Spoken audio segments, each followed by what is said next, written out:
আজ বাড়িতে অনেক কাজ, তাই একটু সকাল সকাল উঠে গেছি যেহেতু আজকে রথ। তো হ্যালো এভরিওয়ান, আমি প্রিয়া। আশা করছি তোমরা সবাই ভালো আছো আর আমিও কিন্তু বেশ ভালো আছি। তো সকালবেলা ঘুম থেকে উঠেই আমার যেটা ডিউটি প্রথম চা বানানো, তো চা বানিয়ে এদিকে সবাই খেয়ে নিয়েছি। তারপর বাসন ছিল, বাসি বাসন, ওগুলোকে মেজে নিচ্ছিলাম যেহেতু মা ওঠান লেপছিল। তো এদিকে কিন্তু আমি বাসন টাসন মেজে আরও অনেক কিছু কাজ আছে যেহেতু আজকে নিরামিষ খাওয়া হবে বাড়িতে। ঘর দুয়ার উঠান রান্নাঘর সব কিছু ভালো করে পরিষ্কার করে মুছে তারপর গিয়ে কিন্তু নিরামিষ খেতে হবে, যেহেতু আমরা কোনো সপ্তাহে কোনো বার ধরে নিরামিষ খাই না। আর আজকে যেহেতু রথ, সেই কারণে নিরামিষটা খাবো।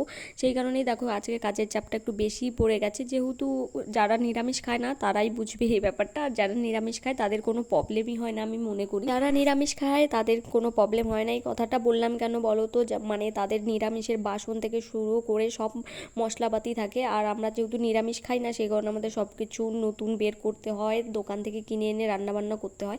তারপর দেখো মায়ের কিন্তু মোছামুছি হয়ে গেছিলো প্রায়, আর এদিকে মাকে আমি হেল্প করে দিচ্ছিলাম রান্নার কাছে, সবজিটা ধুয়ে দিচ্ছিলাম। এরপর যাব আমি আমার কাছে, মানে আমার ঘর তো ঝাড় দিয়ে তারপর মুছতে চলে যাব। আমার এখন কলেজের এক্সাম চলছে, সেই কারণেই তোমাদের সঙ্গে কোনো ফটো ভিডিও সেরকমভাবে ঠিকঠাক করে আপলোড করতে পারছি না। আর কালকে আমার এক্সাম শেষ হয়ে যাবে, তারপর কিন্তু তোমাদের সঙ্গে আবার আগের মতো ফটো ভিডিও শেয়ার করব।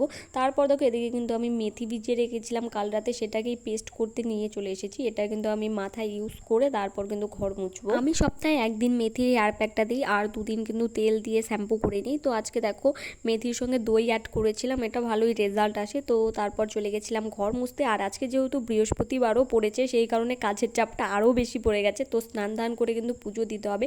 তো ভিডিওটা আজকের মতো এতটুকুই, দেখা হচ্ছে নেক্সট ভিডিওতে। আজকের মতো একটা সবাই পেজটাকে ফলো